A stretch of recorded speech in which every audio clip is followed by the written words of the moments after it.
দর্শক, গুরুত্বপূর্ণ একটি খবর। সেনাপ্রধান জেনারেল ওয়াকারুজ্জামান সতর্কতা এবং হুঁশিয়ারি উচ্চারণ করেছেন। তিনি নির্বাচন এবং আইন শৃঙ্খলা পরিস্থিতি নিয়ে তার অবস্থান আরও পরিষ্কার করেছেন। খবর এসছে, চ্যানেল 24-এর অনলাইন ইতিমধ্যে এই খবরটি প্রচার করেছে। নিজেরা কাদা ছোড়াছুড়ি করলে দেশ জাতির সার্বভৌমত্ব বিপন্ন হবে। দর্শক, বুঝতেই পারছেন সাম্প্রতিক সময় যে হাসিনা বিরোধী পক্ষ তারা নিজেরা বিভক্ত হয়ে পরস্পরে সংঘাত করছেন, মতভিন্নতা প্রকাশ করছেন এবং আইন শৃঙ্খলা পরিস্থিতির অবনতি হচ্ছে। সব মিলে একটা অস্বস্তিকর পরিস্থিতি। সেনাবাহিনীর উপর চাপ পড়ছে আইন শৃঙ্খলা পরিস্থিতি নিয়ন্ত্রণ বিষয়ে। সেই বিষয়ে তার নিজের অসন্তোষটা তিনি একেবারে খোলাখুলিভাবে প্রকাশ করেছেন এবং একই সঙ্গে তিনি ঐক্যবদ্ধ হওয়ার জন্য সবাইকে আহ্বান জানাচ্ছেন। তিনি বলছেন যে নিজেরা ভেদাভেদ না করে এক হয়ে থাকি, যদি কোনো বিভেদ থাকে আলোচনা করে ঠিক করব। নিজেরা কাদা ছোড়াছুড়ি করলে দেশ ও জাতির সার্বভৌমত্ব বিপন্ন হবে। মঙ্গলবার জাতীয় শহীদ সেনা দিবসে রাওয়া ক্লাব আয়োজিত ফটো এক্সিবিশনে এসব কথা বলেন সেনা প্রধান জেনারেল ওয়াকারুজ্জামান।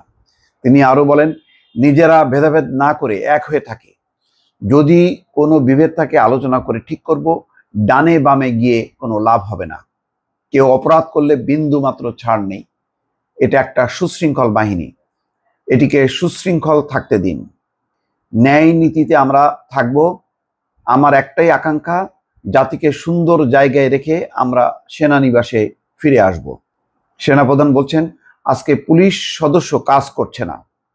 আইন শৃঙ্খলা পরিস্থিতি নিয়ে তিনি বলছেন যে আজকে পুলিশ সদস্য কাজ করছে না, কারণ তাদের অনেকেই জেলে। RAB, BGB panicked. দেশের শান্তিরক্ষার দায়িত্ব শুধু সেনাবাহিনীর না, আনসার বাহিনীও আছে। 30,000 সেনাবাহিনী সদস্য নিয়ে আমরা কিভাবে করব? অর্থাৎ আইন শৃঙ্খলা পরিস্থিতি সেনাবাহিনী তার 30,000 সদস্য নিয়ে কি নিয়ন্ত্রণ করা সম্ভব না। সেজন্য তিনি বলছেন যে দেশে পুলিশ আছে, র্যাব আছে, বিজিবি আছে, আনসার বাহিনী আছে, কিন্তু মূল বাহিনীর যারা পুলিশ, র্যাব এবং বিজিবি তারা প্যানিকড এবং পুলিশের অনেক সদস্য জেলে আছে। একটা অরাজক পরিস্থিতির মধ্যে বিরাজ করছি আমরা। অপরাধীরা এর সুযোগ নিচ্ছে।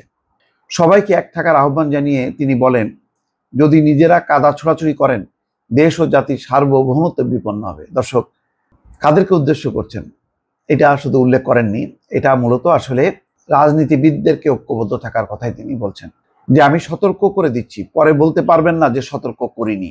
সেনাবাহিনী এবং সেনাপ্রধানের জন্য বিদ্বেষ কারো কারো কি কারণে জানি না। আমাদের সাহায্য করেন, আক্রমণ নয়। নির্বাচন নিয়ে সেনাপ্রধান বলেন, আমার মনে হয় আমরা নির্বাচনের দিকেই ধাবিত হচ্ছি। 18 মাসের কথা বলেছিলাম, ডিসেম্বরের মধ্যে একটা সুষ্ঠু ও নিরপেক্ষ নির্বাচন প্রত্যাশা করছি। দর্শক, বুঝতে পারছেন যে সেনাপ্রধানই কিন্তু প্রথম, অন্তত 3-4 মাস আগে সম্ভবত বিদেশি একটি গণমাধ্যমকে তিনি বলেছিলেন যে আমার ধারণা 18 মাসের মধ্যে নির্বাচন হবে, এবং সেই কথাই কিন্তু তিনি স্মরণ করিয়ে দিচ্ছেন। অর্থাৎ এই ডিসেম্বরের মধ্যেই নির্বাচন হোক, এটাই প্রত্যাশিত। একটা নির্বাচিত সরকারের কাছে ক্ষমতা হস্তান্তর করা এবং ইন দ্য মিন টাইম যাতে সব সংস্থা, কোনো সংস্থাকে প্যানিক না করে সবাইকে যাতে আইন শৃঙ্খলা পরিস্থিতি নিয়ন্ত্রণের জন্য কাজে লাগানো হয়, সেই কথাটাই তিনি উল্লেখ করছেন। এবং কাদেরকে ঐক্যের কথা বলছেন? রাজনীতিবিদদের ঐক্যের কথা বলছেন।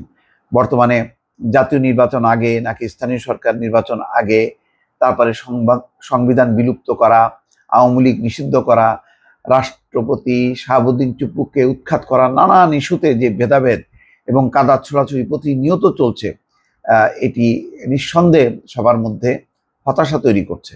সেই প্রেক্ষিতেই কিন্তু সবার উদ্দেশ্যে তিনি সবাইকে তিনি সতর্ক করছেন এবং হুঁশিয়ারি উচ্চারণ করছেন এবং সেনাবাহিনী এবং সেনাপ্রধান সম্পর্কে বিদ্বেষ মনোভাব না রেখে তিনি সহযোগিতার জন্য আহ্বান জানাচ্ছেন। নিশ্চয়ই সেনাপ্রধানের এই বক্তব্য অত্যন্ত গুরুত্বপূর্ণ।